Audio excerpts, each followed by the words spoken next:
এই দৃশ্য যখন আমাদের সাথে চলে তখন আমি আর কেমনে ভালো কথা বলতে পারি? জোরে বলেন, কথা ঠিক না ব্যাঠিক? আফসোস হয়, আইনে লেখা আছে, আইনে লেখা আছে, কোন আইন ঠিক মতো নাই। আইনে লেখা আছে আইন সবার জন্য সমান। আসলে কি সমান? যদি আইন সবার জন্য সমান হয় তাহলে সমানভাবে হবে। অনেক জায়গায় আইন কিন্তু ঠিক। এই বগুড়া জেলার কারাগারে যদি 1000 লোক থাকে, 1000, 700-র বেশি হলো হুজুরেরা আছে। কে? হুজুরা চোর।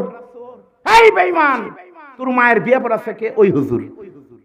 আমরা আছি 4 জায়গায়: জরনে, হনে, খোলনে, মরণে। কি যখন হয় হুজুর আসান দেন, আল্লাহু আকবার, আমাদের বেটা আছে। আবার জরনে, হুজুর আমার বেটা ধরা পড়ছে, একটু কবুল করেন, পরে দিয়ানো। হুজুর আমার বাপ মরছে, তাকবীর পড়েন বা জানাজা পড়েন। এত দল বাংলাদেশে, কেউ বলে না যে নবীকে অনুসরণ করি না। সবাই বলে ভালোবাসি, কিন্তু প্রমাণ করবেন জান। আমি যদি বলি নবীকে অনুসরণ করার প্রমাণ কি, আপনারা বলবেন হুজুর শুধুমাত্র কালেমা মুখস্থ পড়লে পারে নবীকে ভালোবাসা হবে। শুধুমাত্র নবীকে কালেমা মুখস্থ করলেই কিন্তু কোনোদিন নবীর অনুসরণ হয় না। আমাদের দেশে কিছু তেলতেলা হুজুর ফতুয়া দিয়ে সর্বনাশটা করে দিল।